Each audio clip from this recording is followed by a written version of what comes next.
Hello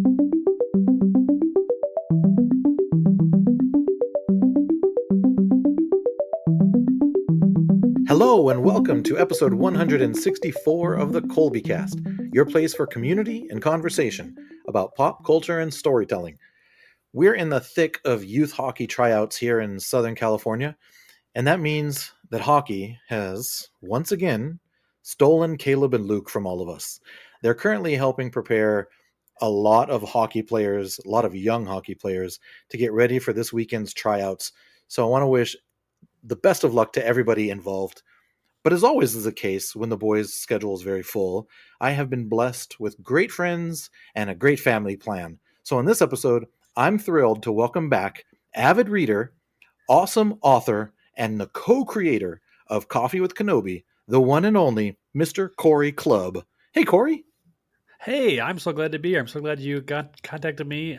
I'm playing second fiddle here, though. Your boys have got it made. Well, thanks for joining in, and we were just talking a little bit before we started recording that it's been so long. I'd have to look up when you and Tom and Dan joined me for what I like to call the CWK pour over episode, but that was a fun conversation. It was. But this time it's just going to be you and me, and we're going to talk about the Acolyte. So I'm looking forward to hearing your point of view. Yeah, thanks Absolutely. Again. We really appreciate it. And I have to say that I was a little pleased with myself with that introduction. There's a lot of alliteration there. Co-creator, Coffee with Kenobi, Cory Clubb. There's just a lot of cuz there, and I'm pretty happy with that. You did a great job. It sounded great, and thank you for the intro. It's really nice. Yeah, absolutely. We haven't gotten to talk enough, so I'm really looking forward to this conversation.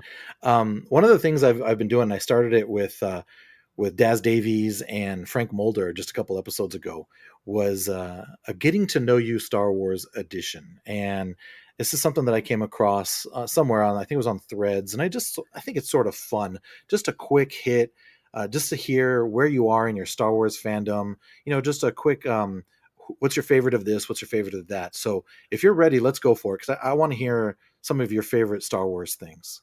Yeah. Fire away. Let's do it. Okay. So first one, what is your favorite of the original trilogy?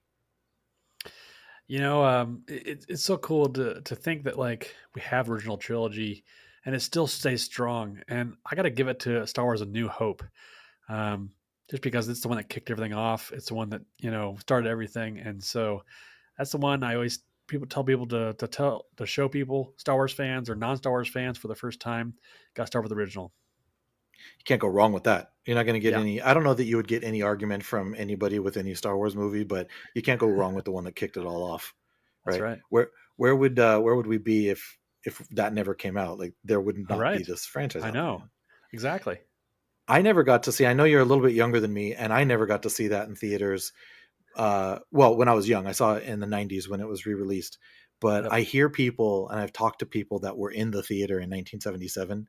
Like Mary Purdue, she tells a great story, right, about being in there and just seeing that Star Destroyer coming into the frame and not knowing what was happening. Could you imagine being there and seeing that? I can't imagine. Like it kind of blows my mind that cinema of that era was such an event. I know that the last quote movie event that I feel like I was a part of was Avengers Endgame. I think. Idea of just like everyone's and just they're soaking up what's going on the screen. They are just loving every minute. They're laughing, they're crying, and it becomes an event, it becomes an experience. And I think we kind of sorely gotten away from that in the current age of movies, but never know. It always may come back.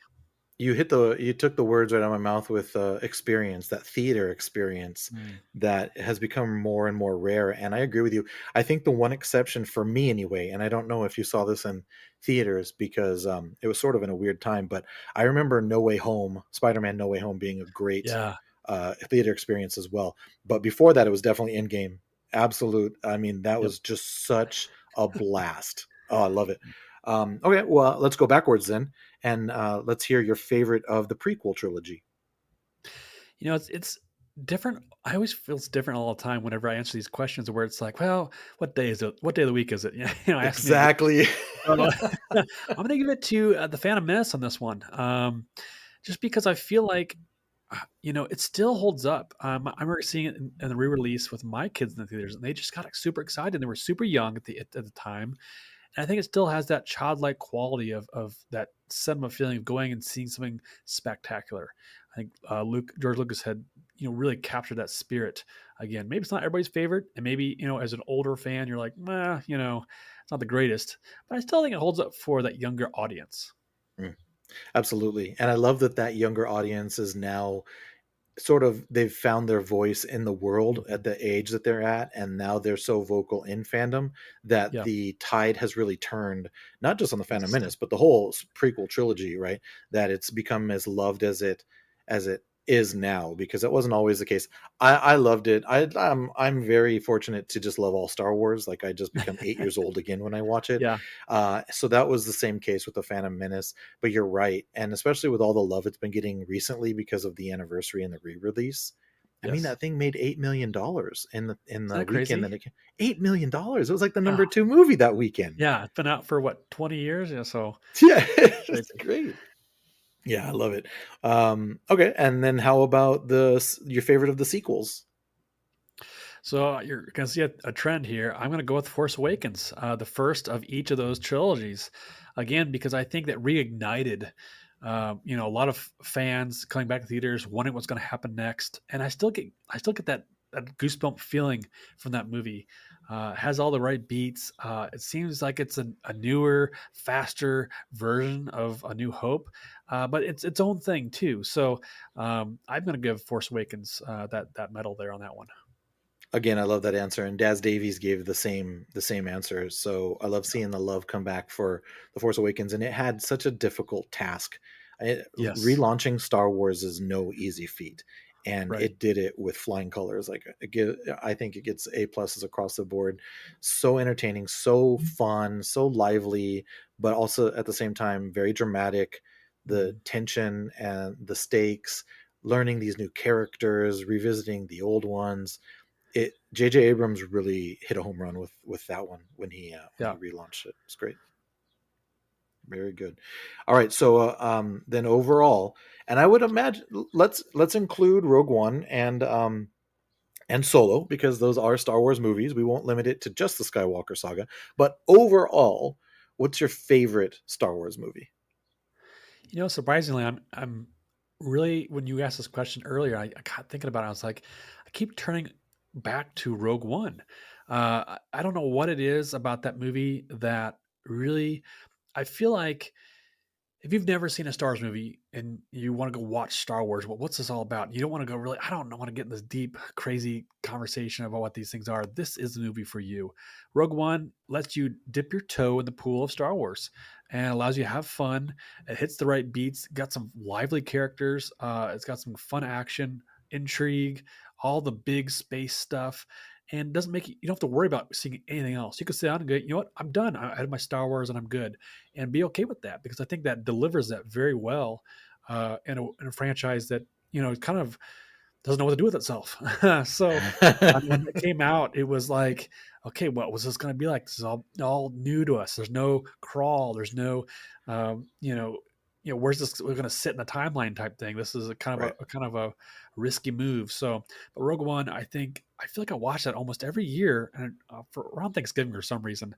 But it just tends to be one that it's just enjoyable to sit and watch and not have to worry about anything else and what happened before this or what happens after this. It just exists. I really love that answer, and I have to tell you that I've never really looked at the Rogue One that specific way, where a new fan could sort of jump in and watch that movie. And you're absolutely right. I just have never really thought about that. That sort of has been on my mind with the Acolyte, because the Acolyte is also has that same Yeah, dynamic behind it. I'm walking up to true. people that don't watch Star Wars, and I'm saying, you can watch this show and you don't have to know anything. Yep. And I've have found that that's really like sort of freeing, as a longtime fan of this franchise, to be able to do, and not have to feel the pressure of like, well, you need to know this before you watch this thing. Right. But you're right about Rogue One. You really don't need to know anything that happened before, and you clearly don't need to know anything after. Nowadays, you can't even watch A New Hope without sort of having that baggage, right? Sure. Right. Even though that was it was never George Lucas didn't even know if he was going to have money after he made that film. It was so hard to That's make, right. right? So for him to say that, oh yeah, this was all a plan. No, it wasn't. You were really good at planning as things were happening. But Mm, now with Star Wars, you have to sort of have that baggage of before and after. But Rogue One, right. you don't, and I really like that idea. Yep. Okay, I'm Yep. going to keep that in the back of my mind now. If Good. somebody's asking for a Star Wars movie, I'm going to say, yeah, watch Rogue One. Yep. And Plus, so then also, if you want yeah, to go ahead. kick off into a New Hope, then it just branches right into that perfectly. So there you go. Perfect. Perfect transition too, yeah. I Yep. remember thinking you were mentioning like, "Oh, we don't know, there's not gonna be an opening crawl. What is this gonna be about?" First non-Skywalker saga movie, and I Yep. don't even think we called them Skywalker saga movies back when Rogue One was coming out, right? Right. We just knew it was a Star Wars story. But I remember having the same sort of like trepidation about what's the music going to be like, because Star Wars music has always been so important to me. I was Mhm. wondering, well, what is this going to be like not having John Williams Right. scoring a Star Wars film? But the music in that movie is tremendous. It's so Yep. good. Yep. I find myself listening to that soundtrack and just being as moved by the score as any other of the Star Wars films. It's just that good. So Well, excellent. it also, I mean, John Williams is so iconic. It's almost like you can hum it, and it just like flows so perfectly. And the Rogue One kind of catches you off base a little bit. And he's like, it's Star Warsy, but it's not Star Warsy. I don't know how to say that, but it is. You're like, oh, this sounds familiar. I feel like I've heard this before, but it's new and fresh. So, Yeah. yeah, they definitely did a great job with that production, and I think it's a winner for sure. That's one of the things I think I'm a fan of all the stuff that Disney has, and we're actually going to get to sort of Disney era stuff right now. But before we get there, I like everything. Like I said, Star Wars is Star Wars. I like it all. Um, but one of the things I think Disney has excelled at was finding people to score Star Wars Mm, that appreciate the work that John Williams has done, and they all reference the work that's come before them and yep. tied it together. And like you said, it's not necessarily a John Williams theme, but you feel like you're listening to something that was born from John Williams. And the composers that they've used across the board, in my opinion, have been really good at that, just honoring Yes. that legacy. So all right. So Yep. speaking of Disney era stuff, what is so we're going to talk about project here, and it could be anything. It could be a movie, a TV show, even a book or comic. What is your favorite Disney era project that has come out since the purchase of Lucasfilm?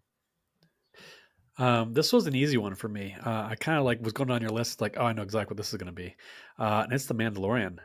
Um, I, Yeah. I think because there was so much mystery around that, we didn't know what to expect for Disney Plus, a TV series. I remember back in I want to say it's late '90s, around Phantom Menace, George Lucas had hinted at doing a TV series, Yep. and for fans, it was like, well, what's it going to be? Well, it never really came to fruition. But this was kind of the long form of Star Wars, kind of on the screen. And we didn't know what to expect. And of course, it's called The Mandalorian. Well, what does this mean? Is this Boba Fett? What is this going on? Is this who is it? Where's this? And then also, we always think the next question we have as fans, like, well, where's this set? Where in the timeline is this set? And who's going to be involved? Who are we going to be able to see? Legacy characters, new characters, whatever. And then that first episode, I think I watched that first episode the first day. Oh, I had to have watched it 6 or 7 times. I remember renting out an office space for my friends at work during lunch. We said, I'm going to watch this episode again with you guys. Kind of watch it in the morning, and it was just I remember putting up That's the awesome. office space was called "We're Not Watching Star Wars, I Promise," and it was just a blast. I think too, it's one of those things where you can instantly rewatch it as well. So just the timing of it in Disney Plus and that binging method of like saying like I can just enjoy it and then go enjoy it again. But then again, we introduce a brand new character who kind of has this Wild West feeling to it. Dave Filoni's at the helm. John Favreau is doing this thing. And I remember sitting in Celebration Anaheim when they announced the details, all that stuff, and the screenshots are going up, and the crowd. I remember getting goosebumps and just like this is awesome. This fantastic. This is going to be something that's going to be so big. And lo and behold, we're in what we have 3 seasons now of it, and it's just produced so many new fans as well. So man, I can't say enough about the Mandalorian. Well, I'm gonna definitely share your thoughts with Luke because he's right there with you. Ah, yes. That's his top, like the top, and that may be his favorite Star Wars of Star Wars, even regardless of Disney era or not. He just Mm, loves that show, and so do I. And you mentioned the rewatchability of it, especially yeah. that first season, Yep. the way it's structured, just sort of that adventure of the week and him trying to get from point A to point B, not knowing what Yep. to do with this little thing that he has found. And oh man, and the growth that you see in their relationship and then in him. Oh Mm, man, that first season especially is just peak. I'm a fan of all three seasons. I love what it's yep. done for the whole, moving the story Yep. forward with the whole building of sort of like that New Republic era. Yep. And I didn't expect that out of that first season, and that's what we're Yeah. getting now, and I'm really enjoying it. So yeah, I don't think you can go wrong with Mando. Yep. Definitely not. All right, so well, the next question is going to be the same answer then because it's your favorite Star Wars show. So we're gonna stick with Mando. Actually not.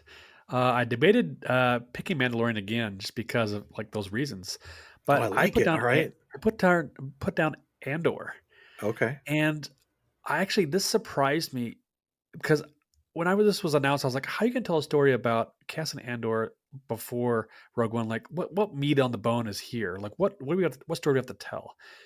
But man, every single week, me and my kids sat down and watched, and we were on the edge of our seat every single week.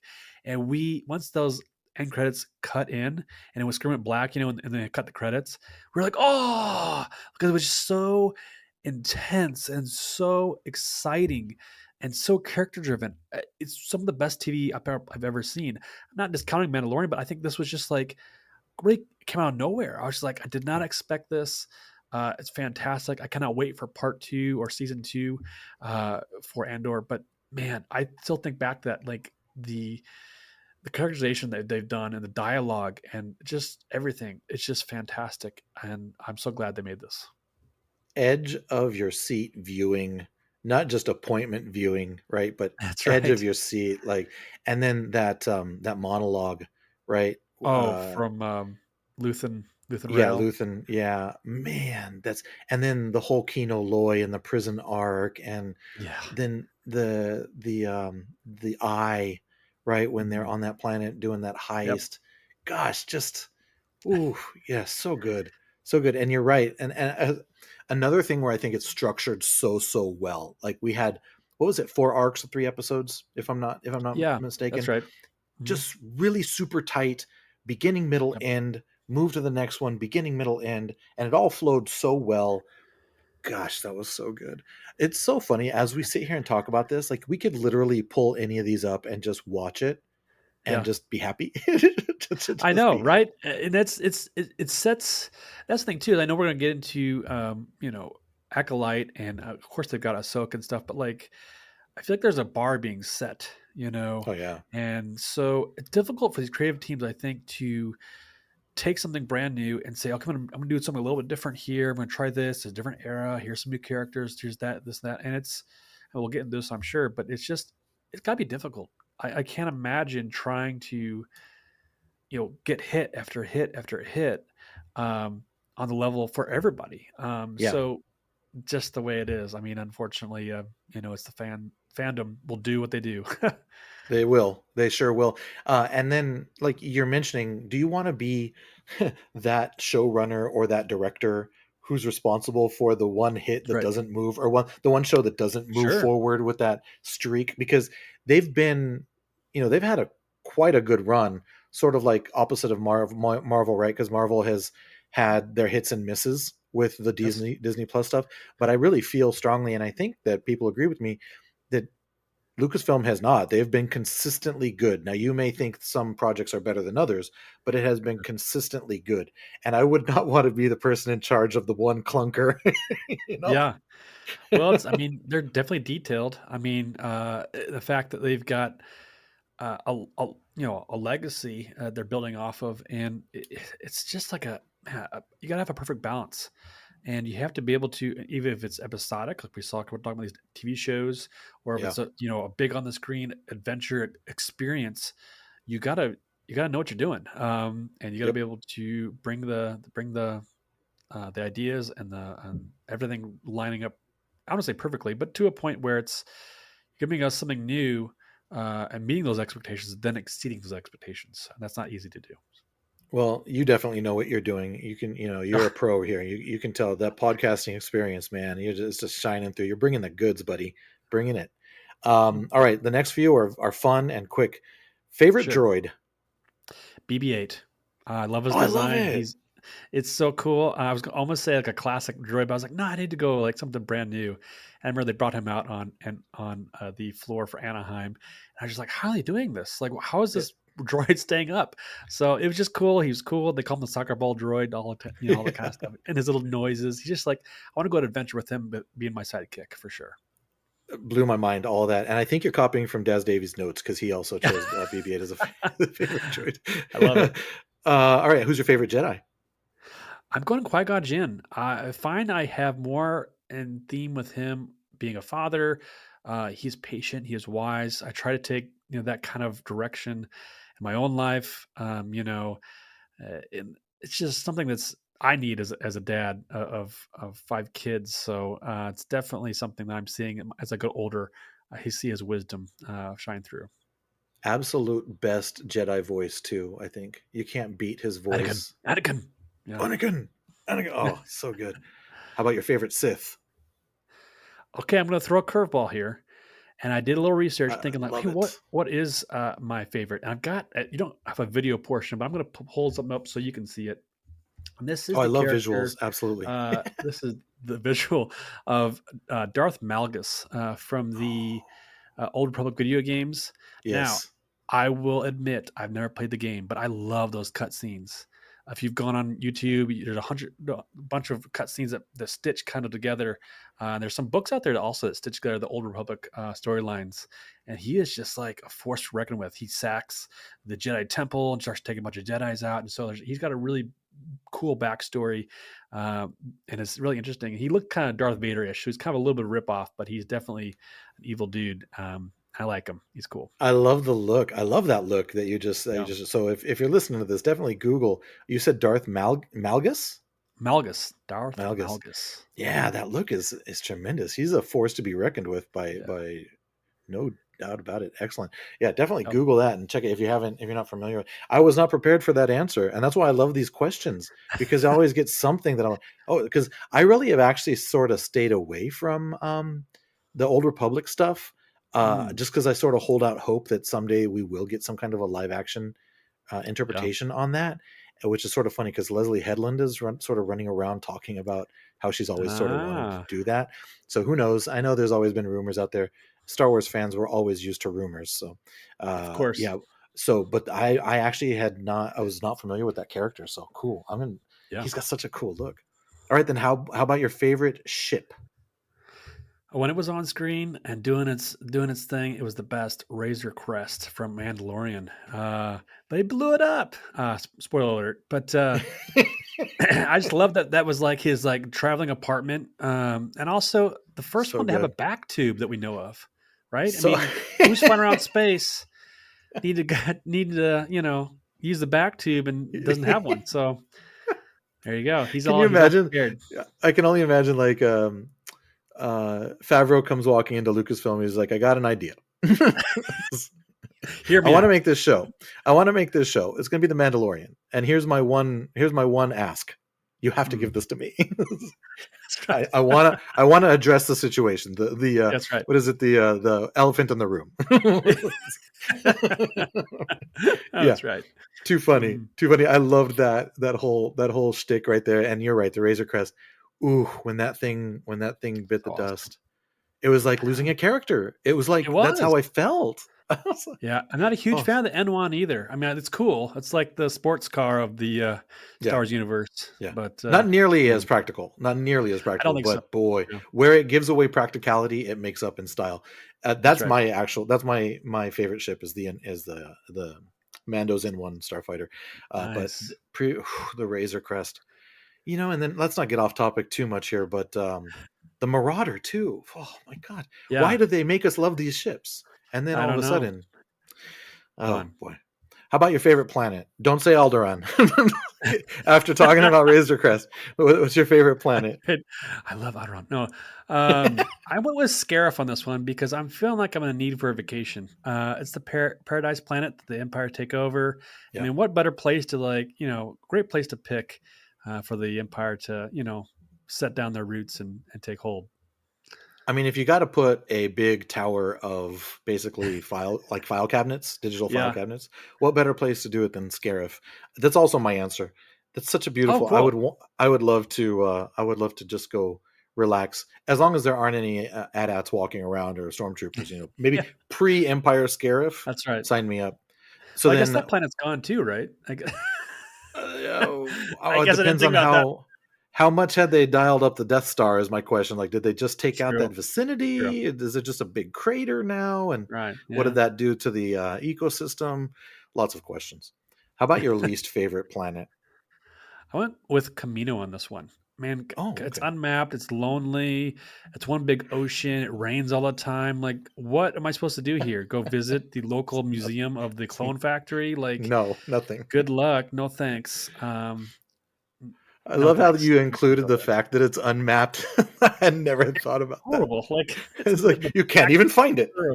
Yeah, it's just like random out there, and just they're just making clones. So If you ever found yourself stranded on Camino, like you're out of luck. that's No right. one's finding you. Exactly. There's no back tube there, I guess. No, no. Well, there's a whole lot of water though. That's That's true. cool. That's a lot of fun. I Yeah. love doing this with good friends that come on the show. We Caleb, Luke, and I did it too, and I'm gonna have to go back and sort of re-listen to it and keep track of everybody's answers. I could sort of do like an encyclopedia of Star Wars fans' favorite things. Awesome. But I also know that you're a big fan of many things. You and I mentioned CWK Pour Over, the show that you guys do, Dan and Tom and yourself, the magnificent show that also gives to charity. So you feel good as you're listening to it, not only because you That's right. guys are making everybody feel good, but you know that you're supporting a good cause by doing so. You guys talk about everything, sort of like we do here. Uh, and spoiler alert, I just sort of like when I decided I was going to do the Colby cast, I'm like, I'm just going to rip off Pour Over. I'm just going to do that. Do We're going it. to just talk about Yeah. everything. So, yeah, that's what we do. But just real quick before we get into the High Republic and the Acolyte, um, since you are a fan of many fandoms, what are some of your other favorite franchises that you like to spend your time consuming and talking about and going over? I'm gonna go Indiana Jones, Back to the Future as well. Obviously, Marvel. If you want a magnifying glass on Marvel, I go Daredevil, Spider Man, X Men, Guardians of the Galaxy, DC Comics, of course. I'm a big comic book reader. Batman, Superman, those kinds of things. And then, unlike the literary side, I'm a big fan of the Dresden series, Dresden Files, with Harry Dresden by Jim Butcher, and also the Terminal List series with James Reese by Jack Carr. I'm also a Chicago Cubs sports fan, so got that As going for me. evidenced by the hat that you're That's wearing, I right. can see That's a right. Cubs And their something on the Cub shelves pennant back behind you. there, Yeah. yeah. I Not always, only change that, up my background to, portray, what's going on, I got some of the X-Men stuff here behind me, for love the it. '97, cartoon series, and then some DC stuff up here too, just to change it up every once in a while. Yeah. Well, your collection is a very good representation of the answers you just gave because you said Indy and Back to the Future first, and That's there's right. very 2 well questions displayed there there. on the wall. So fantastic. That's great. So I mean, you're welcome to come back anytime and talk about any of that Awesome. stuff. I, mean, I'm up for it. Let's do it. we could just chuck the whole Acolyte discussion and talk about X-Men 97 to be quite honest, Oh my because gosh, don't get me started. I we haven't talked about that, and just the boys have not watched it because they're doing Oh, things. So yeah, and I'm loving your guys' breakdown on that one with Pour Over, and I'm just sort of like I'm digesting that very slowly. I started late, so I finished late, and then I mm, sort of saved up my time watching it until the 3-part finale was done, which was a sort of a month-long process, and then actually sat down and watched those. And yeah. boy, was I blown away! But we're not going to get down that rabbit trail. We'll never start talking about the Acolyte. Um, but yeah, just great series. Absolutely loved X-Men 97. Okay, so before we get into the show, have you been consuming any of the High Republic stuff? Yeah, when they first announced the High Republic, kind of the book series, I've got the book series, or the first one here, The Light of the Jedi, which I really enjoyed this book, man. It's one of my top favorite Star Wars books of all time. Oh Only wow, because it, it's like we need something fresh as fans. We need something brand new, and I think that was their hope, was to give us that height of the Jedi, that power and respect. Almost like they were like celebrities and superstars, each with their own ways of like dialing into the Force too in this book and bringing their respective personalities to the table. Unknown threats were kind of coming and going. Little mini adventures here and there, Master and Padawans clashing. It's a blast of a book. Unfortunately, I read the whole thing and loved it. I haven't got that far other than that book.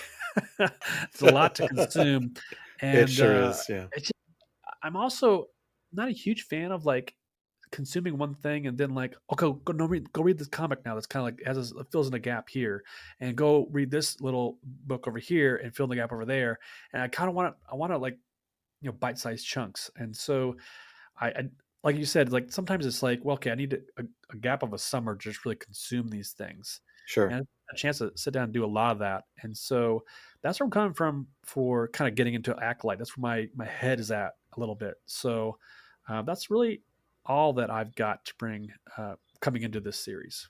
Well, don't feel bad because I'm the exact same way, except I never Oh, finished that book. And oh, I was telling Frank, I asked Frank and Daz the same thing, and they have both sort of kept up on it, but not like from yeah, the beginning. Their stories were very interesting to hear, just how people are consuming this. yeah. Um, I started that book 3 times, and then for no good reason, Wow. just hadn't Yeah, finished it. And I did find it enjoyable. I just, like I have said, I just don't feel great about having the time to consume all of it. And I guess I feel a little bit intimidated about, like, now that I didn't it keep is, up with yeah. it, it's like, what do you do now? There's 3 phases, there's Yeah, books and comics. And but the beauty of it is it's out there. If it's something sure. if it's an itch you want to scratch, it's right there to scratch. So, Exactly, and it's exactly. by all accounts, great quality It is, storytelling. yeah. So here we are with the Acolyte now. First, well, we don't want to disrespect Young Jedi Adventures, because that was the first High Republic stories told on That's right. screen. You gotta make sure that we're getting them in early and very young, That's which I right. fully support. The little blue So fuzzy bear, I can't think of his name that you let you walk, that's a yeah, Jedi. yeah, yeah. So cute. Nubs. I think his Nubs? name's Nubs. Snubs? Yeah, I mean, you can't go wrong. He's adorable. Okay, so the Acolyte. Here we are. First live action High Republic story. We've Mhm. talked about it here in the sense of loving the fact that it's brand new, something that you can go into just eyes wide shut, not knowing much, and it's a brand new era, brand new characters, brand new story. Uh, what did you think about the first 2 episodes before we get into specifics of the third? How did you Sure. like the first two? Yeah, so this kinda ranked up there with me when they announced this with Andor, and I was like, "I don't know if this is my jam." I just kinda hesitant, but then we've hit, home runs with Mandalorian, and so I was like, "Well, I mean, what do I have to fear?" Andor was a blast. Why don't I feel that excited about this? I don't know if it's just being overwhelmed with Star Wars stuff. Like you said, there's a lot to consume. And do I need to go read the past books to kind of tag into this? And that's where I think, I mean, High Republic is a fantastic way to explore the universe. But they start with a book, and a lot of people are like, I'm not reading a book. I mean, I'm a visual type of dude. And that's not for everybody. I get that. So Sure, I absolutely. kind of think like, why not? Why didn't they start with a series and say, okay, hey, this is going to kick everything off, and then we'll get into the expanded version of this. So it's kind of interesting to see, like a TV series come out to fill in some gaps, or at least forge a way ahead of what's been happening so far. So there's a little bit of quote catch up to do, and for this series, I just was like, okay, I'll check this out, but I wasn't really excited going in.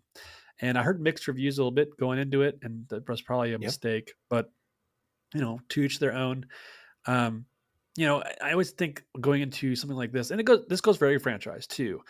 Does this story need to be told, no Right. matter where it is? And I think that's for again, I like to go back to Andor, where it's like, does that need to be told? And so these first 2 episodes, they caught me off guard. I was kind of wanting something grand and exciting based off that book series. Wanted these Jedis that are higher their powers, and like they're just saving lives and just doing awesome feats, and like maybe there's some underlining mystery thing going on. And some of the trailers were cool.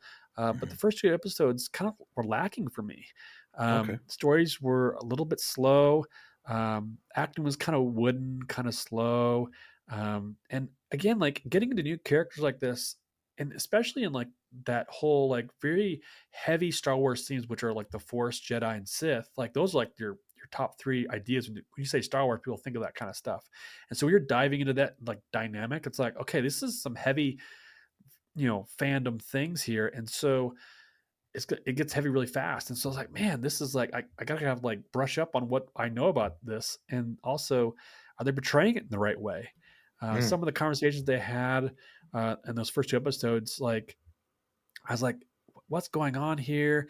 I kind of called out the twin thing, and I was like, okay, is this like a mirror image of what Luke and Leia are? Yeah, yeah, yeah. Is it counting their story in any sense? We call it the Skywalker saga for a reason, because that's what it is, and they're like the superstars. And it's like, do we try to mix it up a little bit and try something new? And I'm all for that, but I just it wasn't the greatest for me, but I'm Okay. hoping for it to get better. I think that's the best thing Star Wars has for it, is that it can slowly build, and then by the end, you're like, oh, I got to go back and rewatch this because it was an amazing outcome. So that's what I'm hoping for on that one. I really appreciate how you were able to articulate why it fell a little bit flat for you, because unfortunately I think we find ourselves in the middle of another scenario where there are bad actors out there and they're just Yep. trashing this show, but they're doing it Yeah. in a very disingenuous fashion, and they're not providing any good reasons. Right. So I'm so appreciative of the fact that even though it may not have ranked super high for a start, for Mhm. you, you were able to supply very good reasons and articulate those, because that's what we need. That's what we need more of in the fandom, Yeah. is real, genuine conversation like that. My philosophy going into any pop culture medium, book, comic book, TV show, movie, I'm going in and it's starting at an A plus. Okay. I love Now you it. have to earn Yeah. that A plus. And that goes for anything. I mean, Yep. Like you said, Marvel's had their hits and misses. DC's had their hits and Mhm. misses. How many times have we seen the Mhm. Superman movie or Spider-Man movie? Like, it's okay to miss, and like, hey, you know what? It just didn't work out. But you have to earn that A plus for me, and it's okay to be critical. I think it's okay to say, hey, this isn't for 100%. me, or hey, I was expecting something different. And that's the thing that's interesting to me, because I heard people that didn't like Andor at all. It was just boring, didn't move at Mhm. all. Excuse me. It was boring. It didn't move at all, and it was just didn't have the ability to catch my interest. And Yeah. so that's okay. That's great. Mhm. You know what? Not for you. But let's discuss it. That's something too. You talked about a pro over shows. Like, we don't always get the same vibe, and that's okay. Like, hey, based on our conversation we just had, you just raised the bar and made it me Yep. like it even more. I'm gonna go back and watch that some more because of what you said. I didn't see that perspective, and that's why I think this whole show is trying to get at. It's like saying, hey, we're gonna do this a little bit different and see what people think. I really enjoy that aspect of things, and that's one of the reasons why I think people love podcasts so much. Is it gives people the opportunity to Yeah, hear, when you're listening to the right ones, intelligent conversation with people who may not have the same point of view, who right. may not agree, and still have a good conversation about why. And like you said, and I've heard it happen a million times on Pour Over, where one of you may have felt one way about one thing, and through the Yeah, discussion, well, also on Coffee with Kenobi, I've heard the words uttered. I'm glad we yeah, talked about this because you've made me feel better about this, and this. yep, And that's why we talk about things, right? That's why we converse. um, I'm interested to hear what you have to say about the third episode here, yeah, because it's another example of this sort of bipolar reaction, where we have one section of the fan base saying this was an incredible episode, I loved it, giving their reasons, and then other people coming along saying this is trash, right? And that's yeah. basically what they Right. say, is this is trash, and then of It's course either you never awesome, hear like five why. stars, or it's 1 star. Don't show me more dumpster fire. And, Exactly. it's so easy to say it's awesome because of it's just being awesome, and so easy to say it's garbage because it's just garbage. I Yeah. think I heard Kevin Smith, the director Kevin Smith, say, "You know what? I don't have enough time to be negative." Um, Mhm. because I want to be, everything's awesome, right? Yeah. To a degree.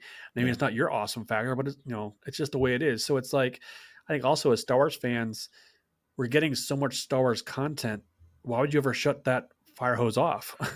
Exactly. So I don't know. It's just I get that sometimes. I have to I have to step away from my fire hose too, because it's overwhelming. And like you said, I just get enough time to consume these things, Yeah. and that's okay. But I think they're trying to fill in the gaps for every generation. I think about that sometimes too. Being a father, this is stuff my kids can enjoy and grow up with and look back on and go, oh yeah, we watched the show and I grew up with it. My dad had watch parties and we just had a blast. We pop popcorn. That's what you're building with all this stuff. And so I think that that's very powerful things. Like you said, I mentioned off the air, where you're podcasting with your kids, you're making memories along Yeah. the way. I think people forget Yeah. that it's like not only just for your enjoyment, but also making memories. That's why we call it the Star Wars community, right? Or the Marvel Yeah. community, or fill in the blank community. It's about that community consumption and the conversation that takes place and the bonding and the Mm. disagreements. I just Yeah. remember being on the playground when I was a kid, and we'd come back on a Monday after having seen a movie on over the weekend, Yeah. and just sitting there and dissecting and arguing. But we were Yeah. all having fun with it. There was none of this maliciousness behind it. And unfortunately, that's sort of where we are with having to deal with that sector of, I don't even want to call it the fan base, but just that society, of the Yeah. internet and social media and whatnot. Um, Mm. but so as far as the third episode goes, we go backwards, right? We go backwards Yeah. 16 years.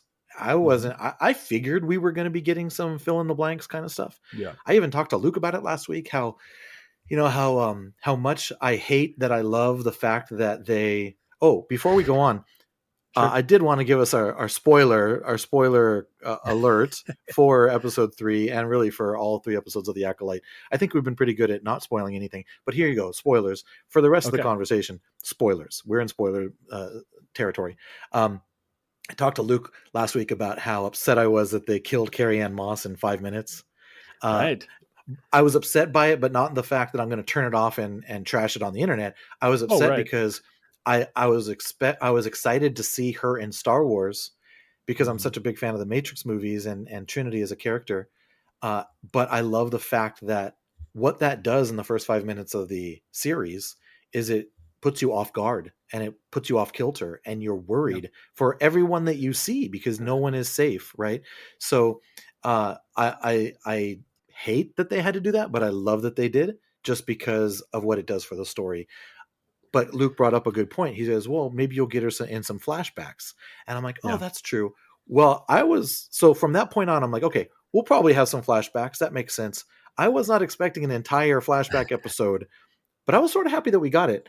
Um, as More than anything, I think what I really enjoyed most about this episode was what I ended up tweeting out and putting on social media, which was basically my reaction, which was the Obi-Wan Kenobi quote from Return of the Jedi. You'll find that many of the truths that we cling to depend greatly on our point of view. I loved how this episode represented points of views, and I thought that it was very Mm. sophisticated in the way that it did that. I loved how it toyed with sort of the George Lucas theory of the dark side is selfish while the light side is selfless. And I think there was Mm. some gray areas in this episode where I wasn't quite sure if characters' motivations were selfless or selfish. Sometimes it was very apparent. Other times Mm. I had to think a little bit about it. And then one line that one of the characters, the mother, Mother Anasea, one of the things she said I also loved as an idea is that it's not about good and bad. It's about power and who can wield it. I Mhm. think that that's something you can just sort of wrap your head around and think about. That's something good to chew on. So, um, what were your overall thoughts on the episode? Yeah, I mean, the backstory episode, right? I always wonder what these type of interludes, would they serve better as the first episode? We're telling a story, we're building on things, and you talked about Carrie Ann Moss's death in that first episode, the first 5 minutes or so.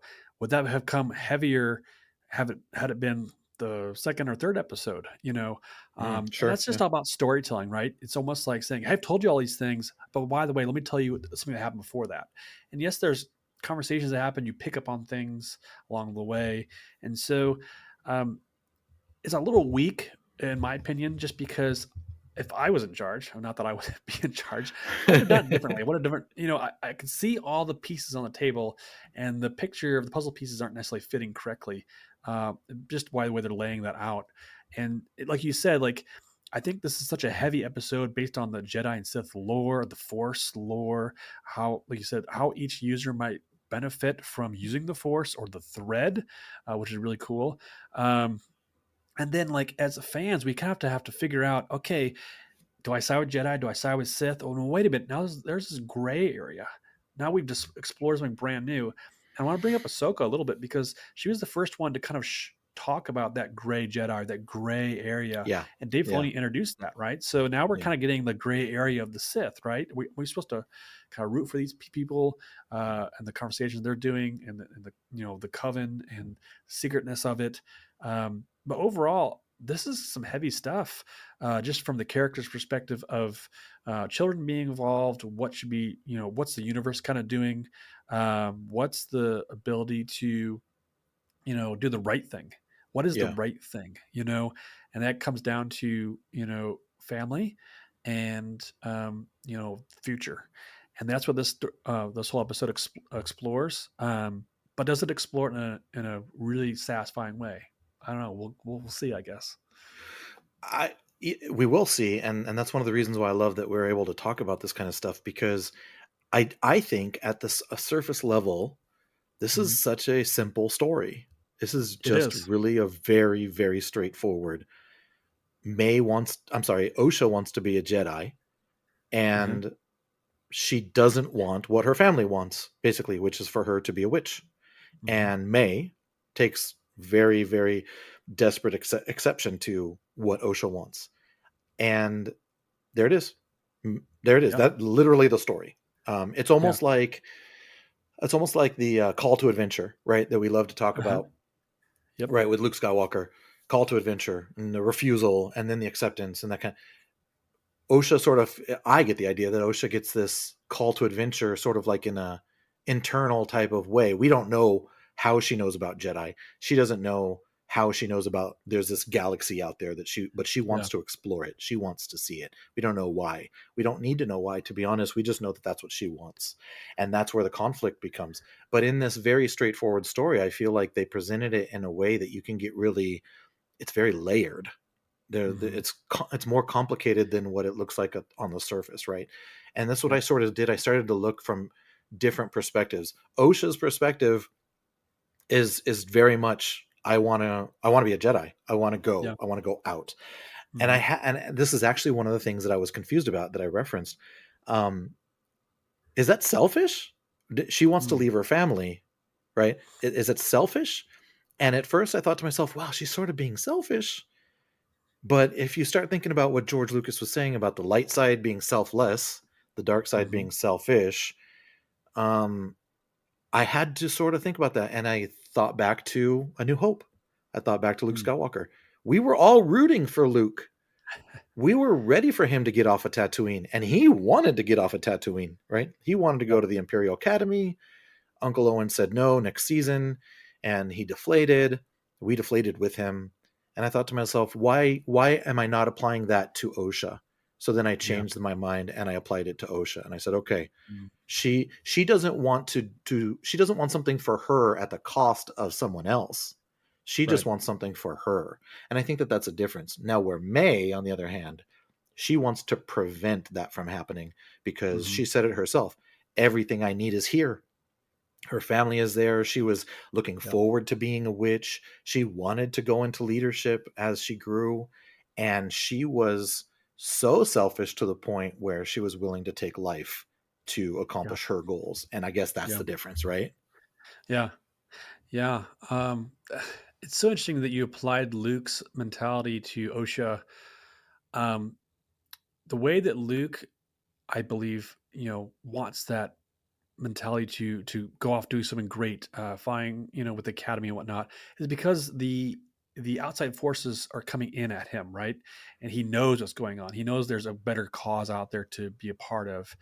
And so in his world, he sees these things going on. And he heard with friends, or he's been to the cantina and whatnot, and just knows it's happening, right? Where I didn't get that frame of reference for this coven, and they're very secretive. They're very Yeah. off world, and they even say that we've been kind of Yep. out from society. People don't like what we do. They fear us, whatever it may be. And so I always feel like, well, they're secret. There's nobody knows they're living there, and they like those children don't even know they're living in secret. And so that doesn't really necessarily drive for me as far as storytelling goes. I wanted an aspect that, like I said, that outside force. And then the Jedi's kind of show up. Like, okay, well, I mean, are they just going from planet to planet, and they're just like, oh, we're just going to check every planet that look for children that may use the force and invite them to do the test. And so that was a little weak for me, I guess. I But see exactly what you mean. Yeah. it's okay. I mean, I like what you said about it being very simple, straightforward, because you don't want to get bogged down too much in the details. We're telling a bigger story here that might, have more. We have more episodes to kind of gnaw on, and so we don't want to sit here and talk about the will they, won't they type thing. We just know that this is Osha wants to leave and do other things, while I think May wants to stay and be part of this coven, and then the choices they make, right? Obviously, the influences from their mothers, the coven themselves, the Jedi that show up, and the fascination of what they're doing, what they look different. Their robes are awesome looking, and they live in this kind of this bubble. And all of a sudden, somebody pop this bubble, and they go, okay, now you make a choice. You can go and do these things, or you can stay. And we even see it in the very first part of this episode of Osha, kind of like she's wanting. I don't want to do the ceremony. I don't know what I want to do. I don't know what I want to do until this new thing comes into her life, the Jedi, and she's like, oh, Hmm. this is exactly what I'm looking for. I couldn't tell you what it was, but this is what it is. And if this is what gets me into that next step, so be it. Now, I'll say critically, they didn't really come across with those actors, or I guess the actor playing the two different portrayals of the girls. Hmm. Um, I think that could have come down around a little easier. I think that the acting was a little bit stiff, trying to portray some of that stuff. The dialogue was a little bit, you know, hatchety. Clunky. Yeah, clunky.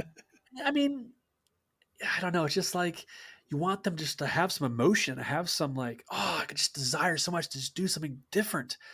Yeah, I want to. I don't stay with my parents and just hang out in this boring, cave. I want Yeah. to do something awesome. And like, we don't get that way because sometimes when you look at your parents, they're just old and boring, but yet like you do aspire to be like them. Oh, my dad is the best. My Yeah. mom is the best. Whoever. I want to go and do what they do and do great things. So you see it in their eyes. And that ceremony, like they didn't really build that up either. Like I want to make that like I want to be there. I want to stay and do this thing because it's so great. They didn't really jog that out either. Like what was going to happen in this ceremony? Oh, it's just a ceremony. It's just a thing that's just a thing we do. Yeah. And so they didn't. I wanted more meat on that too. Like make me really want to stay on this this cave and be able to perform the ceremony so I can ascend to the next rank or what have you. So I wanted more meat there too in that conversation. It's that's a lot of food for thought, and I'm going to It bring up is. Luke Sorry. again. No, no, you're good. It's all Yeah. good. It's all very, very valid things that I agree with, and I have to bring up Luke again Sure. because last week when we were talking about the first two episodes, I asked him what his overall thoughts were, and he said, "What has been my problem with everything that I've been watching lately that we've been talking about?" And I said, "Writing," and he said, "Yes, writing." He has an issue with the writing of this series, Mm. and you hit on a lot of those points, and you're right, and so is he. Except I don't worry about those things. I just for some reason, and I sat there laughing like almost hysterically because he went on and on about not liking the final scene of episode 2 with those two guys that were walking around Kalnaka's like little swamp Oh area yeah. and Yeah. talking to each other, speaking Huttese, and he did not like how that was. He said he felt that was clunky, and he felt like this about a lot more, but he just Sure. sort of zoned in on this. on this scene, and I just looked at him. I said, "Luke, you're worrying about the performance of two people speaking a made-up language in Star Wars?" It's the small things, man. Well, he wouldn't back down. I tried to bully him. I'm the dad. Yeah, I have the bully that's right. pulpit, Dad's right? I always right. tried to bully him. He wouldn't back down. And we were watching this episode together last night, and he looked at me again and said, "Dad, you don't see the writing? You don't see this?" Mm, And yes, I do. Yeah, I just sure. don't. That's not something that really is high on my list of priorities. But Right. you're right, and it makes me think about something. You said that you would have liked to have seen some more things fleshed out. I agree with you. Yep. They sort of rushed us into that ceremony. All we knew was that they were going to do this ascension, and that was going to be they were going to become witches afterwards. We don't really know what that means besides that they're going to become a witch. Right. We knew that May wanted it, and we knew that Osha didn't know what she wanted, and then really didn't want it. So my Mm, question then, I sort of it sort of becomes: are we looking at, like, do we want longer episodes then? Do we want mm, more episodes? And this is something that's another one of my favorite topics to bring up is episode length. I'm so greedy. I want longer episodes of everything Star Wars. But that's this right. is what you're talking about. If they had spent more time developing some of these story points, maybe we Mhm. get a longer episode. And I don't think anybody would be upset with that. Everybody talks about how they would like longer episodes, right? Yeah. Um, One of the things that Luke has brought up is that he's going through a Game of Thrones rewatch because we're getting Oh, ready for yeah. House of the Dragon to drop coming up in a few days. And so that's sort of the mindset he's in. Well, I spent today doing some prep for House of the Dragon, and I sort of see exactly what he's talking about, especially on the heels of watching this. I'm Yeah. like, oh, wait. Okay, so I'm looking at House of the Dragon, I'm looking at Game of Thrones, and this is prestige television. This is like high budget, hour-long episodes, slow form storytelling, Mhm. where if you compare it to what we're seeing in the Acolyte, they are rushing through things. And it makes me just wonder, more than anything, I just sit back and I wonder why. Like, why have they chosen to do this? And I go back to my point of view thesis. I guess we could just sort of call the thesis of this episode, I think, is to highlight that idea of points of views. So Mhm. maybe the story got sacrificed a little bit because they wanted to represent the importance of a point of view. I also saw it in, I don't know what to call this coven because they didn't give us a name. So Right. we're just calling it a coven. Yeah. Mother Anastaea's explanation of their interpretation of the Force, I found to be very interesting. They likened Mm. it to a thread. She Yeah. said that it binds people together and it binds you to your destiny. And it's not a power to be wielded. That's drastically different than what we're talking about with what we've learned through the Jedi. They also believe that it binds the galaxy together. Obi-Wan taught us that the very first time we saw a Star Wars. Yep. Um, but they do use it, they do wield it, and that idea of power I felt was very compelling. And I referenced her quote before: it's not about good and bad, it's about who has power and who can wield it. And I thought that that was a very interesting idea to bring up, and not something that we've really tackled in Star Wars yet. What Yeah. was your take, or what was your point of view on their interpretation of the Force? I really liked that definition. It's a thread, and you're pulling a thread type thing. Um, and then, if that's the case, if you're pulling the thread and you're manipulating that thread, how are you using that? And that's just goes with anything. You pick up a blaster, you pick up a lightsaber. How are you going to use this for good, for evil, for what? And I think that's what they're trying to define, and that's that gray area again. I think they're trying to walk out the idea of like, well, you don't have to be all good Jedi knowing, and you don't have to be all bad Sith, bad dudes, whatever. So this is like saying, hey, this living force out here, is for everyone to enjoy in their own way, but be, I guess I would say, respect it, for what it is. I wrote down a question here, and I'll see what you have to say. When someone asks you to describe the force, how do you do it? Oh my gosh, that's a very good question. I would just refer back to what we have heard characters say, and I go back to what Obi-Wan told Luke in the original, and then what Luke told Rey in Yep. the Last Jedi. Um, it's so the binding force that holds the galaxy Yeah. together, light and dark, to be, and well, you said it yourself right there, something to be respected. Yeah. Mm. Well, that's interesting too, because I wrote down here too. Yeah, typically Star Wars fans, we just use the quotes we heard, Yep. right? Do Yep. you ever define it for yourself? And I think what you're getting at too is like they're defining it for something for themselves in a completely different way. And that's what this Yeah. whole episode is really about. It's so kind of popping the question, saying, what is going on here? Yeah. What is this unnatural force? Is it unnatural? Right. And we shadow back to, um, oh gosh. The Emperor saying that in episode 1 seems unnatural ways, and Yep.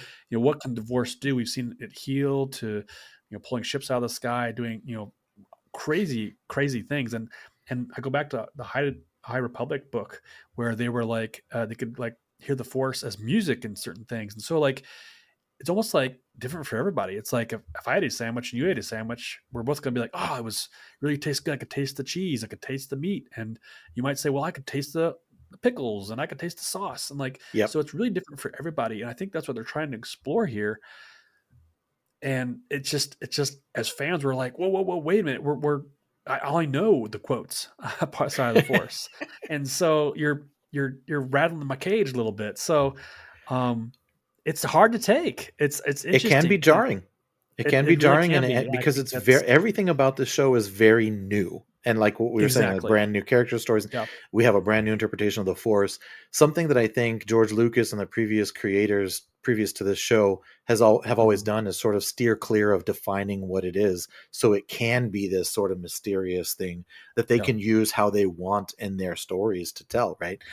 I mean, had we ever heard of a force projection before The Last Jedi? We did in Right. Legends, right? Yep. From what I understand, I didn't read the Legends books, but I understood looking into The Last Jedi and listening to what Ryan Johnson was saying about decisions he made. Yeah, there was some reference to it, but new Mhm. things are, I think, always difficult to take. And here we are on episode 3 of an 8 episode series, and who knows, maybe more. We don't know Sure. if they're going to have future storytelling for this, and we're chomping up all the bits that they're giving us, but we don't have the complete picture yet, do we? Yeah.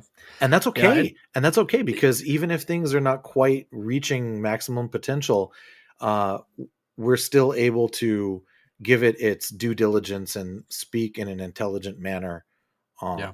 when things aren't necessarily coming through like an all-star, right? Right. Exactly. I think you said that exactly right. So I think it's easy to be negative towards something like, they don't get it like I get it, or they didn't tell us the story correctly, or I think sometimes too we as fans we bring a lot of our emphasis and our opinions to a respective franchise or uh, series, what have you. Like I'm coming in, I had a bad day at work. I'm frustrated. I'm just gonna watch this episode, see what's up. I'm already hurting myself in this viewing. Very good point. Uh, Very you good know, point. Yeah. I'm not trying to say that you can't do that. And I think that even the showrunners and the writers and such will bring some of that. Like, hey, I want to bring some of these ideas to the table and see how this works. And that not always hit a home run, and that's okay. That's the part of exploring and expressing and opinionating and like just having. We're talking about something that's science fiction here. Like we're getting our heels in a twist about something that doesn't exist. And so I'm here to you know escape and enjoy. And surely the acting on the screen and maybe the plot points don't really mesh for what I'm wanting as a fan. But I have to let that go in some respects. I certainly have a Yeah. good conversation about that. Like you said, hey, this disappointed me, but this over here I loved. I want to say I loved the beautiful scenery they had here with Oof. this episode. It's Looked gorgeous. gorgeous. The Yeah, the whole thing. costuming, the Yeah. characters, Yeah.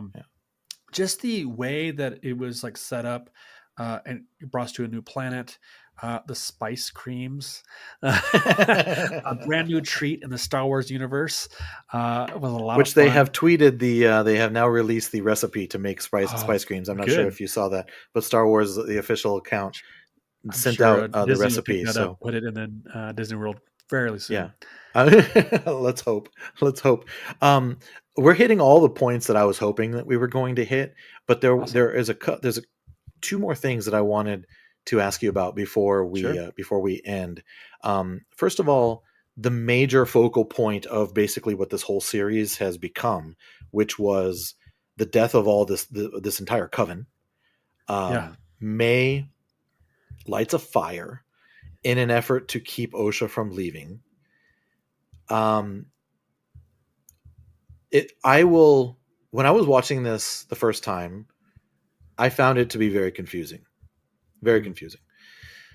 We only see it, and maybe they did it. I think they did this on purpose. And I'll give a quick shout out to Greg McLaughlin, his Rebel Base card. Last week, Yep. had an incredible conversation about the first couple of episodes.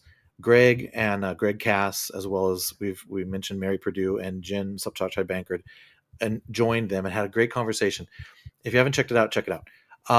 But one of the things they brought up was this thing called the Rashomon effect, and they used Mm. it in the Last Jedi, where you see one thing happen from multiple perspectives. And we're talking Yeah. about that, right? This is what the whole thing we've been talking about with this episode has been Yeah. perspectives. You mentioned it, eating the sandwich. Same sandwich, we're going to have two different experiences of it. So I'm wondering if they've structured this whole attack by May the way that they did so that they can leave it open for multiple retellings from different perspectives. Because Mm. what we saw was Osha being trapped in her room, May lighting a fire, Osha escaping. All of a sudden, the entire place is exploding, in Yeah. essence. May falls off of this broken bridge. Soul appears and saves Hmm. Osha. And then, as they're escaping from this burning cavern, the whole coven is dead. They're dead. Yeah. Yeah. Everybody, just dead bodies everywhere. But I noticed none of them were burnt. Yeah. And I just found it all extremely confusing, but I think it's on purpose. And I want to give you the one line that I think was sort of stuck out, and then I want to hear what your take is on this whole thing. May says to Osha before she locks her in the room Mm. something to the effect of, "We're stuck here now." She said that we are stuck here Yep. now, Yeah. and I didn't catch it on my first viewing. I caught it on the second one, and I thought to myself, that's a weird thing to say because either they were already stuck there, or why are they stuck there now? What has Right. happened that we didn't see to cause May to say, Osha, not you're stuck here, we're Right. stuck here?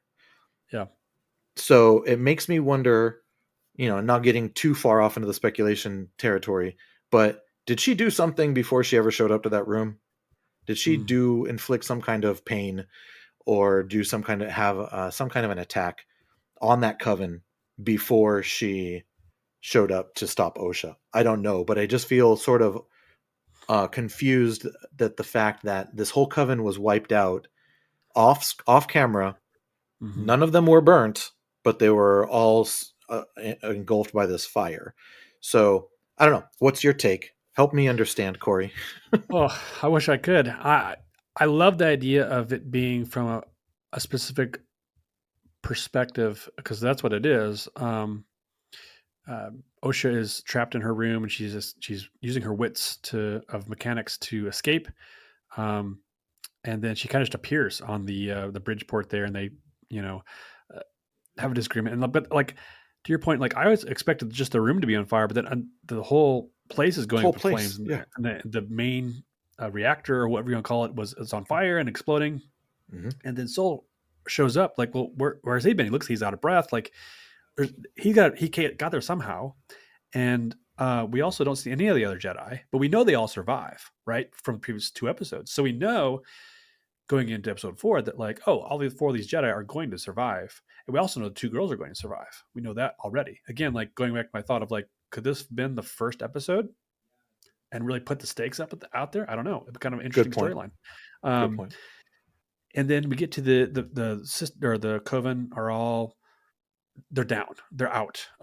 Something's happened, but you're right, they're not on fire. And I'm just like pulling. I don't want to get too much into like, well, maybe this happened. Um, from the previews, we see there's like kind of a Jedi battle that happens with these Right. four Jedi, and Hmm. so some. more perspectives are going to come into play. And I'd be really fascinated to see the same episode for episode 4 play out from a different perspective. Maybe the Jedi land and they do their thing. They're prepping. Now we're getting all the filled in backstory. Well, how did they show up there? What happened? Oh, I see now. They're coming to doing their thing. Blah blah blah, and something goes down. They've had some really other conversations off screen that we know of, right? Um, and so we're filling in the gaps, and now it's putting more meat on that bone. And that could be perspectives of other characters we didn't see that were dead. I don't remember seeing. I'm going to forget her name. The other mother, Oh yeah, I um, wrote it down. It's Mother uh, Coral. Coral. We don't see her very. As far as I remember, I don't remember seeing her any of that run through. We see the main mother Mother there, Anastasia. Yeah, yeah. Anastasia out. But I would expect she was very action oriented. She wanted to Oh yeah. cast them out, take them out. Attack. She would attack right away. Like it's so interesting to say, like, no, we're going to defend ourselves here, or hide the children, and all these kind of things. So, what's her perspective? Where was she at this entire time? Does she have another plot we haven't seen yet that she's going to execute? So there are some other things that are out there and mysterious, and I think that this episode just like piled on all kinds of things, not only with the lore, but also what's really going on here. What's the Yeah. really true backstory? And It's all and very so mysterious, and I really like your idea of the seeing the perspectives that we didn't see. I hadn't mhm, considered would we get another, basically like another episode like this, but from the Jedi sure, perspective. I thought mostly about Osha's perspective and all these different perspectives that we hadn't been seeing. But yeah, there's an entire side of the story that we don't know anything about, and that's the Jedi yeah. side. Not that we would get another 45-minute episode just from the Jedi That retelling us seems these like things. yeah, That would be bold. I think that would it'd be be a bold, it'd be very bold, yeah, bold move. But we could get it through exposition. We could get it sure, through flashbacks interspersed throughout another episode going forward. But yeah, you're right. There's an entire perspective. yeah, We have questions about the Jedi, and we don't have answers yet, which is also a good thing. That's good storytelling when we walk away from an episode have with more questions than we do answers. That works to a certain point. Now, of course, we're going to want answers at some point, but sure, that it is a mystery. They're marketing this as a mystery, and so far, there's a lot of sure, mystery going on. yeah. Yeah, Well, also, I want to say with Andor, every episode on that was kind of raising the stakes, layering mm, mysteries in, laying intrigue. true. Who's who, what's what? Do we trust this person? Do we not trust this person? What's going on? So again, I'm just trying to balance the two and how the stories are being told. Whether they do this with these other episodes, layer in some of this exposition or flashbacks again, is it told correctly? Is it Right. digestible that I can Yeah. actually grasp it and go, hey, I was satisfied with this because I got to this episode, but now we have new mysteries to uncover the next episode. I can't wait. Yeah. And I found Yeah. myself going, I can wait, or if I miss it, I'm not gonna worry about it. But then for Right. Andor, I was like, I had to know what's Yeah. going to happen. Yeah. And so that's just the difference in storytelling and Sure. acting and script writing. And so that's fair. It's just different take on it all. Absolutely right. It is fair, completely fair. The last thought I want to end on is probably, I don't know. In my mind is there's a lot of big questions. We didn't even get into the entire creation of the twins, right? They have this Oh yeah, conversation where one yeah. carried them, one created them, and then Mother Coral says to Mother Anastasia, "What about when the Jedi find out how you Find out created how we them?" did it. I Yeah. mean, that is like, I don't even know what we could talk about with that except bringing it up because that's a huge question. We're getting into whole Anakin Skywalker Well, territory, I was and gonna say, like, I've seen things online, that people have said, like, "Oh, does this discount the Anakin Skywalker's birth?" Because that was in episode one. So, yeah, or I'm sorry, Phantom Menace, not this episode one. But does it trump it? Does it say, "Oh, this is as big as you think"? Um, Now that's a choice, right? So that's an Mhm. interesting way to say, hey, we're going to make this a relative thing in the Star Wars universe. This is something that happens, and we're going to landmark this as it's not just happening once; it's happening multiple times. And here's the ripple effect that happens. Yeah, And so, is that a good choice, a good move? I don't know. I can't tell you that. And yeah, that's the risk they have with the storytelling aspect of that. And a lot of that comes into biases. Again, you're bringing a lot of your Sure. preconceived notions into this conversation. And it's like, oh, well, I believe this or I believe that and whatever. It's like, okay, well, I also didn't really like the Clone Saga in the 90s with Spider-Man. I mean, pick your poison Yeah, here. Not that's everybody's going it. to love the idea of something crazy happening to their favorite characters Yeah. or what have you. So we're trying new things. Does it work? Does it not work? Yeah. Um, we'll see. I'm intrigued by it. I have no problem with them working that into the story. I'm intrigued by it. I don't even know if they're going to pick up to use verbiage from the episode, that thread. I don't know if they're going to follow that thread at all. And if they do, if they don't, it means nothing to me. I'm just intrigued by the idea. The last idea that I feel like is something that I feel like we're going to get an answer to this, and I think it's a big deal. When Okay. she goes to meet Master Torben, when May goes to meet Master Torben and he's meditating, Uh-huh. protected by his force field, she gets him out of that. He says something to her. He recognizes her as May. He was Mhm. there. We saw him. He was a Padawan. He says to her in episode 2 that they thought they were doing the right thing. And then he took that poison. I would love to know. No, now we have seen what happened, Yeah. what he experienced. We didn't see it from his perspective, but we saw him in that experience. I would love to know what he means by we thought we were doing the right thing, because from what we just saw in episode 3, we saw them do nothing. The Jedi arrived, Right. tested 2 kids, saved one of them, not even all of them, just Soul saved her and Yeah. left. What is he talking about? And I think that might be, that's probably the central question at the center of all this is, Yeah. what was that? So obviously, Cory, there's no answer to that, but I just feel like that is a very important point that I would love to find out more about. I think you're exactly right. That was one of the biggest things out of that second episode was, someone choosing to take poison and kill himself is huge. Like, especially when somebody who's been looks like a chronic state for quite some time. He's got some PTSD going on, um, and so uh, yeah, I that brings a lot more mystery to it, and I wonder. I don't want to fill in too many gaps in my own head because I think we always try I to play know, this I know. idea of Yeah, like, I here's how it's going to go, here's what we know, or whatever. And so I try to piece together what we do know already and how to figure it out. So obviously, we can say the Jedi did something. They did something. I'm sure we'll figure it out. We'll fill in that gap. They have to, right? If they're not really bad writing, come on, guys, like, well, give us some answers. Let us know something. Don't make us read a comic book to find out. Um, then we're just getting into Deadpool territory where he'll look at the that's camera and say, "That's just that's right. lazy writing." That's just lazy writing, guys. Come on. Um, but yeah, it's bad enough that somebody would take their life over, and now we're getting into the idea of like well, back to this episode. You're using the Force. You're using your power for what reason? For force of good, bad, indifferent. I don't know.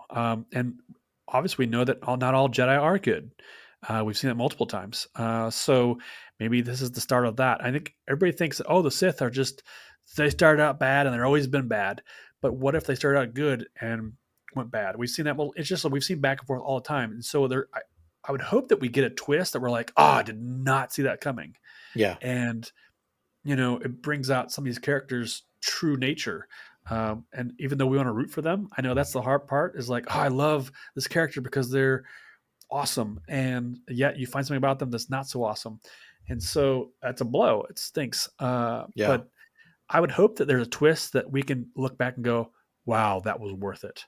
yeah, Uh, and so I'm crossing my fingers hoping that we get that payoff, and that we look back at these first couple episodes that we're kind of wishy washy on and go, okay, now I see what's going on here.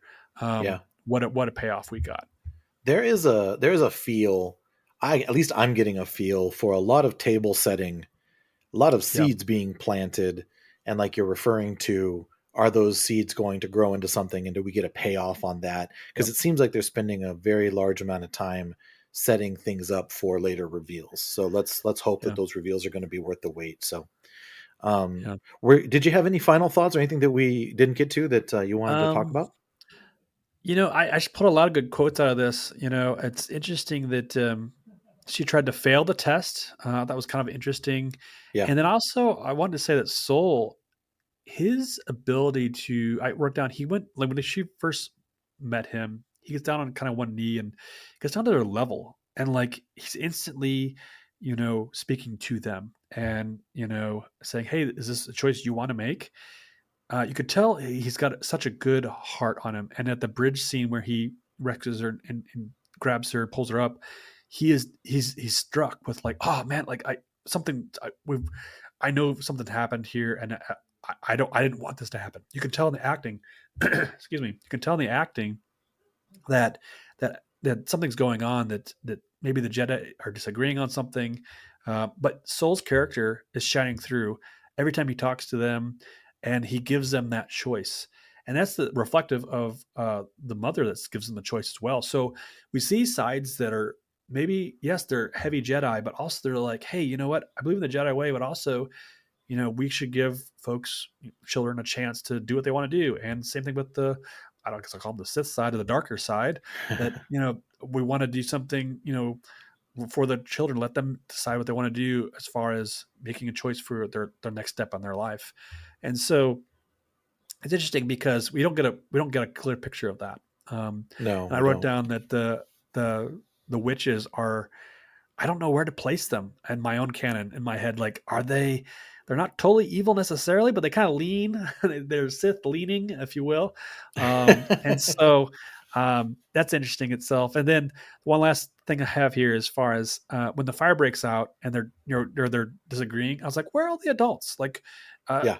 I mean, whenever my kids are crash bang boom, I'm like, what's going on, guys? What happened? So where are all these adults? And they're the only two kids there. And so as a parent, I'm like, come on, keep an eye on your kids as far as what's going on. And she locked her in there and stuff. That's I it. wanted the parents to be there. That's what I'm saying, Corey. They're dead. They were dead. They were dead before May showed up. I have a feeling. Ah, But again, we're not she's a getting too kid. crazy. I don't know if she She's a could do all that. very powerful and angry kid. She's a very powerful and angry kid. Yeah. Yeah. We'll see. We'll see. We'll see. It's not, that whole thing is not as simple as they portrayed it to Yeah. be. There's I more to really, that. Complex. yeah, and that's not speculation. That's just literal points of the story that they put in there for Yeah. us to be like, ooh, that doesn't make sense. So Yeah. we'll see.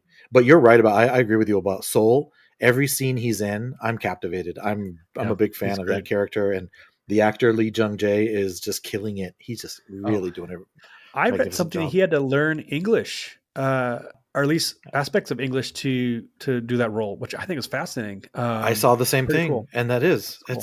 that blows my mind. It's not easy to learn a language.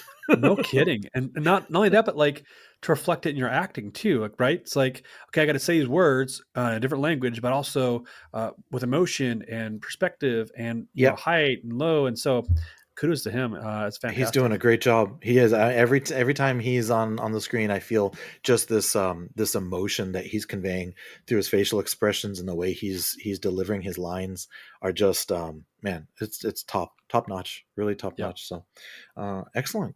Well, I can't thank you enough for joining me. I do. I mean, I feel like we could talk so much more about it, but I do know that you are in a different time zone than I am, and it's not quite as early as where you are as where I am. So I want to be respectful of your time, and thank you very very much for coming sure. to talk to me.